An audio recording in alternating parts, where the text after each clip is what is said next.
Hi everybody, this is Danny Class. One of the interesting and really exciting techniques that we can use when we play the guitar is sliding with our left hand from one fretted note to another.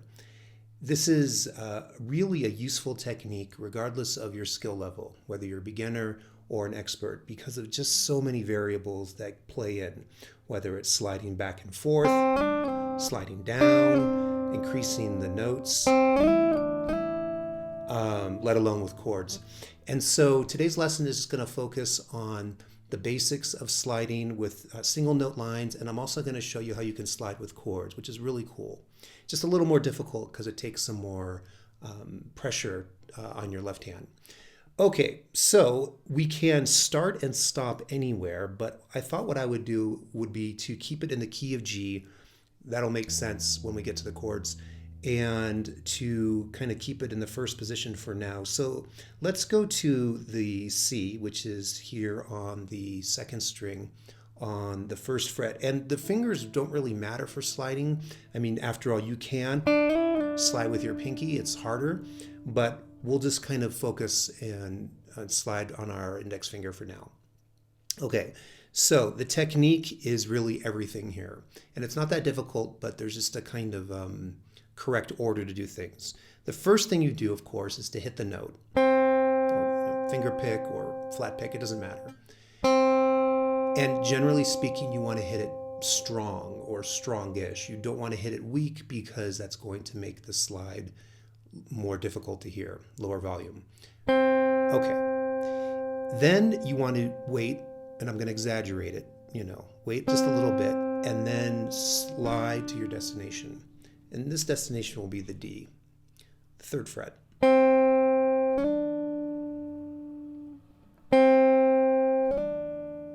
Okay, so what is going on here is after I hit the note, I wait a little bit and then slide. So that's the first thing. You can do it at the same time, actually, but it's more difficult, I think, in the beginning, and it might not be the sound you're looking for. I have a preference for kind of letting the note linger before I slide. But that's a matter of taste, how quickly you want to do it is really up to you and your playing style, which is one of the cool things about this technique because it lends itself to the player's personality in a really kind of compelling, interesting way. Okay, so for the slide itself, regardless of the timing, you always want to make sure you're pressing down pretty hard, and it might hurt a little bit in the beginning, and then slide to your destination. And the pressure is always there, the whole slide. Right? Don't let up, because if you do, the note will go away. It'll just mute itself out. So that's the basic idea. But it's interesting, you can always slide down too. And it seems to be a little more difficult. I guess there's some maybe physics involved with the actual sound wave on why that is, but for whatever reason, at least to my ears, it seems to be more a stronger sound going up. And by the way, also depending on your action on your guitar, the higher up you go on the fretboard, the easier and stronger they seem to be. Okay, so that's the basic kind of single note line with sliding. It doesn't have to be that string. You can try it on the bass strings. Let's do C to D up here from 8 to 10. Now I've got some pretty heavy flat wound gauge strings on, so you might not hear it as well. But it's certainly doable. It will be more difficult though. The string is thicker. But of course, the cool thing is for the finger stylist, you can use that with open notes, etc. Okay, so I would say if you are interested in using this in your solos, we'll keep it in the key of G, and we'll do like a G major scale. In your soloing, or if you're doing a pentatonic, an E minor pentatonic, which would go well here.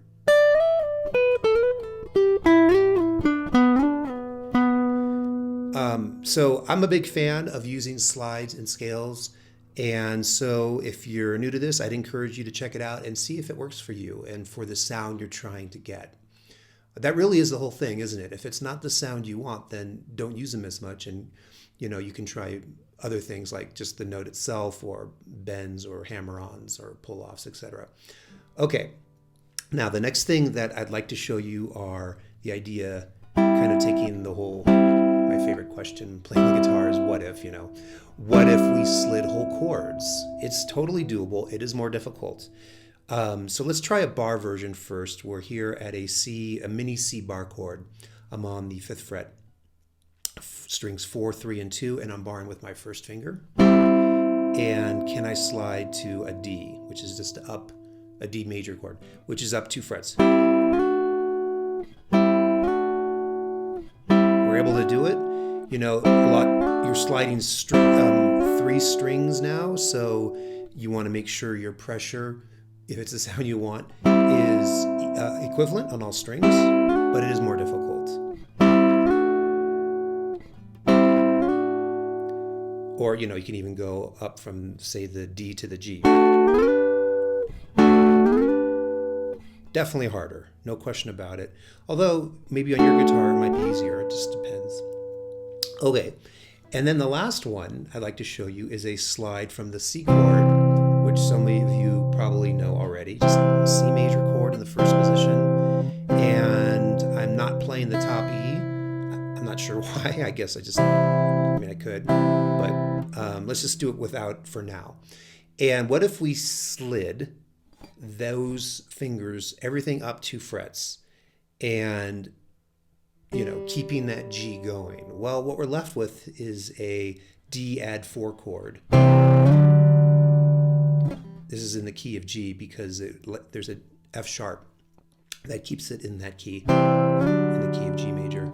But that's such an interesting sound, isn't it? And you can go back and forth like I did in the intro. So, the takeaway here is don't be, not really afraid, but don't kind of shy away from sliding whole chords by thinking, well, it's too hard on my fingers. Start with the single lines, the single notes, anywhere really. And you can always do 1 fret. That's always going to be the easiest, isn't it? So this is let's do from B to C. I like to add vibrato, but you don't have to. So anyway, start with those and then try some chords, some whole chords, and you might be surprised at what you'll find. And especially if you've got an open note going. In this case, it's a G.